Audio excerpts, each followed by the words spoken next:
The Adventures of Tom Sawyer by Mark Twain. Longman Simplified English Series. Read by Pichichai Nopakau. Chapter 28. The Treasure Found. Within a few minutes, the news had spread and a dozen boats full of men were on their way to the cave. And the ferry boat, well filled with passengers, soon followed. Tom was in Judge Treasure's boat.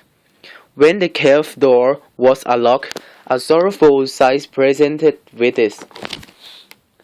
Reskin Joe lay straight upon the ground, dead. He had died of hunger. His face was close to the crack of the door, as if his longing eyes has been fixed to the last moment upon the life of the free world outside. Usually one could find half a dozen bits of candles struck by tourists in the cracks of the walls of the first chamber. But now there were none. The prisoner had searched for them and eaten them. He has also managed to catch a few bats, and this also he has eaten, leaving only their claws. Tom was sorry for him, for he knew from his own experience how this unfortunate man had suffered. But although he pitied him, it was a great relief to the boy to feel safe again. Reskin Joe was very near the mouth of the cave. The morning after the funeral, Tom took Huck aside to have an important talk. Huck has learned all about Tom's adventures from the Welshman and the widow Douglas by this time.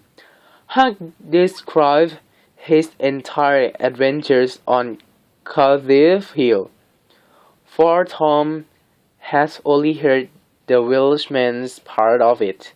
Well, said Huck finally, I expect that the money in the box has gone from number 2. It's never be ours, Tom. Huck, that money never was in number 2 at the inn. What? Huck gazed keenly at his companion. Tom, have you got on the track of it again? Huck is in the cave. Huck's eyes blazed. Say it again, Tom. The money is in the cave. Will you go with me and get it out? Of course I will. But what makes you think that the money is? Huck. Just wait until we get there. If we don't find it, I'll give you everything I got in the world.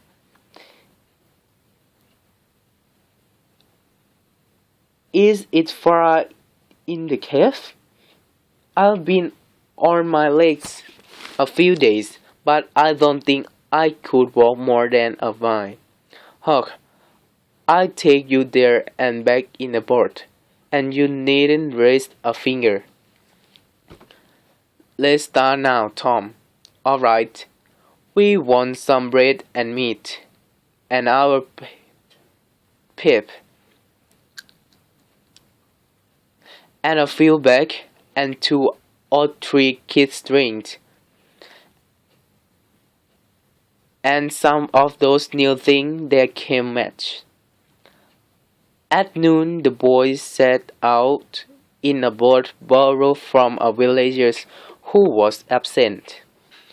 When they were several miles below Cave Valley, Tom said, Can you see that white place up there? Where there's been a landslide. Well, that's where the boat is.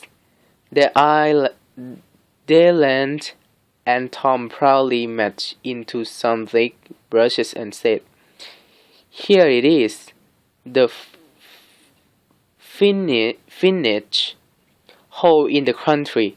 I've always wanted to be a robber, but I knew I had to have something like this first.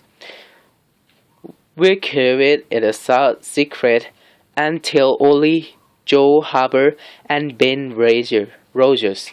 Because of course there must be a gang for style.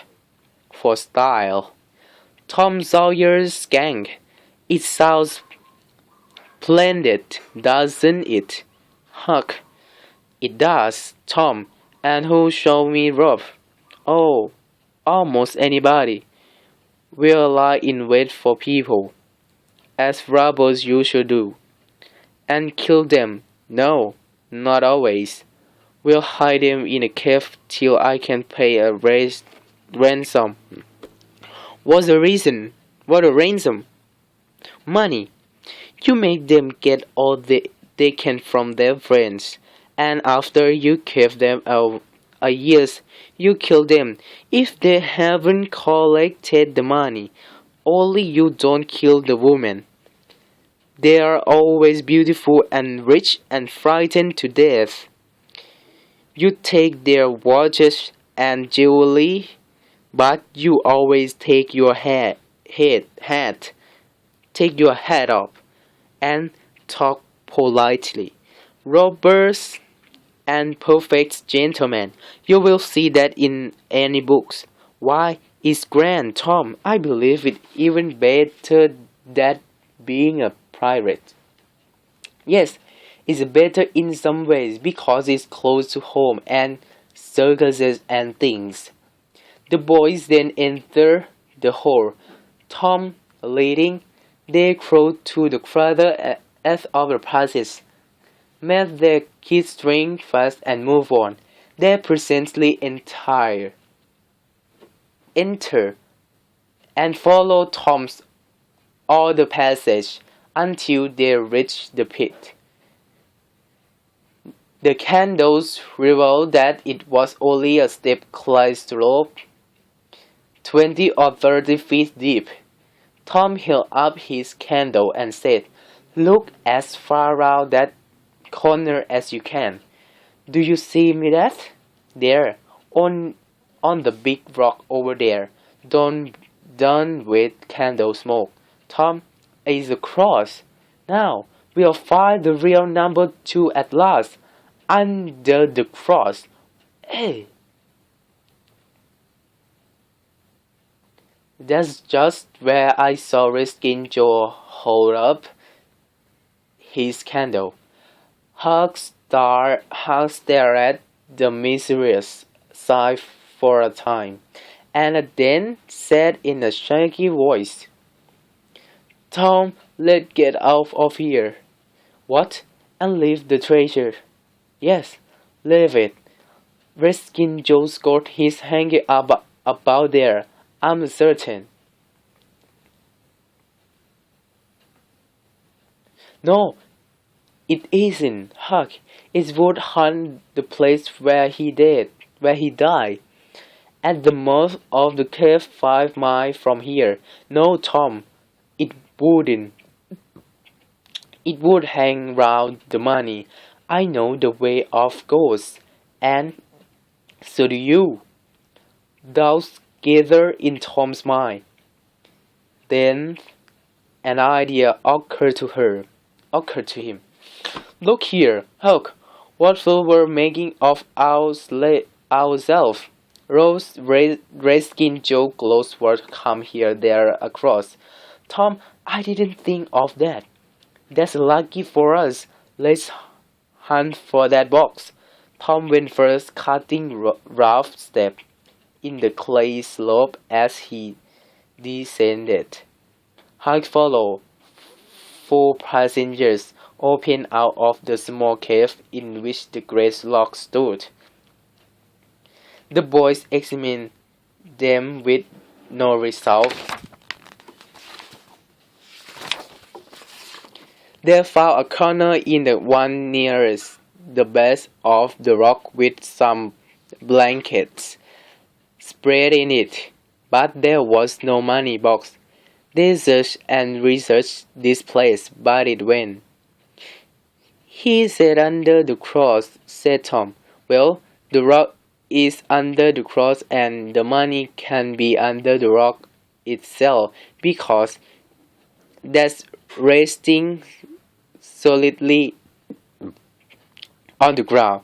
They sit down discouraged. Hook can suggest nothing. Look here, Huck, said Tom at last. There are footprints and some candle grass on the clay about one side of this rock, but not on the other side. Now, what does that mean? I bet you the money is under the rock. I'm going to dig in the clay. That's not a bad idea, Tom, said Huck, brightening up. Tom's knife was out at once and he had not dug 4 inches before he struck wood. Some birds were soon uncovered and removed.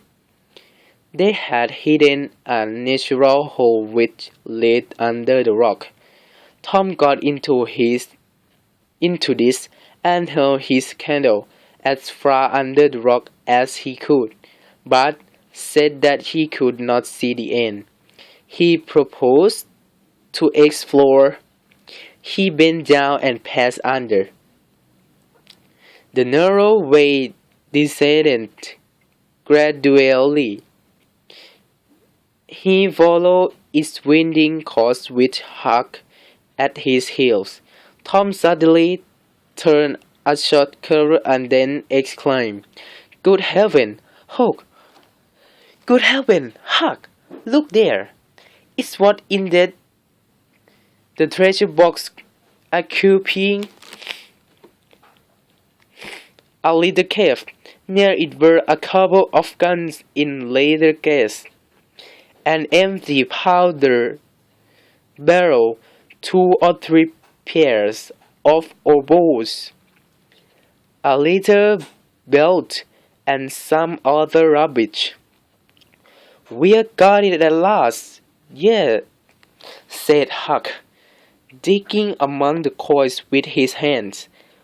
"We're rich, Tom. Huck, it's too good to believe. Let me see if I can lift it." The box weighed about 50 pounds. Tom could lift it in an awkward fashion, but he could not carry it conveniently. "I thought so," he said. "It seemed heavy that they carry it at the haunted house. It is a good thing that I brought the bag." The money was soon in the bags, and the boys took it up to the cross rock. "Now, let's fish the guns and things," says Huck. "No, Huck. Leave them there. They're just the thing to have when we go robbing. We'll keep them there all the time, and hold our meeting there too. They'll soon come out into the brush, and lunch and smoke in the booth." Tom rode about in the long twilight and daylight and later after dark. "Now, Huck," and said Tom, "we'll hide the money in the widow woodshed, and I will come up in the morning and we'll count and divide. Then we'll hunt for a safe hiding place for it out in the woods. Stay here while I borrow Bendy Taylor's handcarts. I won't be a minute." He disappeared and presently returned with the handcarts. They piled the small things into it and started off, dragging the load behind them. When they reached the wheelman's house, they stopped the race. Just as they were about to move on, the wheelman stepped out and said, "Hello, who's that?" "Huck and Tom Sawyer." Good. Come along with me, boys. You're keeping everybody waiting. I'll pull the cart for you. Why, it's very heavy. What have you got in it? Bricks of old metal. Old metal? Said Tom. The boys want to know why they had to hurry. Never mind. You'll see when we get to Widow Douglas. Mr. John left the cave near the door, and Huck and Tom found themselves pushed into Mrs. Douglas' sitting room. The place was greatly light, and everybody that was of any importance in the village was there. The widow greeted them pleasantly, but Aunt Polly brushed with shame at their dirty condition and shook her head at Tom. I met them right at my door, and so I just brought them along in a hurry, said Mr. John. And you did right, said the widow. Come with me, boys. She took them to a bedroom and said, Now wash and dress yourself. Here are two new suits of clothes, shirts, socks, everything. They're hooks. No, no thanks. Huck. Mr. Jones bought one and I bought the other. But they'll fit both of you. But they mourn. We're wet. Come down when you look respectable. As you live. Sit up here. Tom, Auntie has been waiting for you all the afternoon. Why are all these people here? Asked Tom. It's one of the party that the widow is always having. This time is for the Welshman and his sons for saving her the other night. Some minutes later, the widow's guests, including a dozen children, were at the supper table. At the proper time, Mr. Jones made his little speech. He thanked the widow for the honor she was doing him and his sons, but said that there was another person who had played an important part in saving her. He then revealed the secret about Huck's share in the adventure. The widow heaped thanks and praise upon Huck, who already suffering from the discomfort of his new clothes, had new to suffer a greater discomfort, the grace of approach of everyone. The widow said that her house was now Huck's home, that she meant to have him educated, and that when she could spare enough money, she would start him in business in a modest way. Tom's chance has come, he said. Huck doesn't need it. He's rich. The silence was a little awkward, to broad it. Huck's got lots of money. Oh, you needn't smile. I can show you. Just wait a minute. Tom ran outside. They guests looked at each other, puzzled and inquiringly at Huck, who was tongue-tied. Tom entered, struggling with his sacks. He poured the mass of yellow coin upon the table and said, "There, what did I tell you? Half of it is Huck's and half's mine." The spectacle took everyone's breath away. Then there was a call for an explanation. Tom provided it, and there was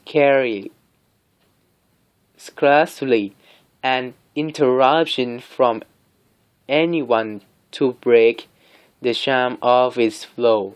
The money was caught.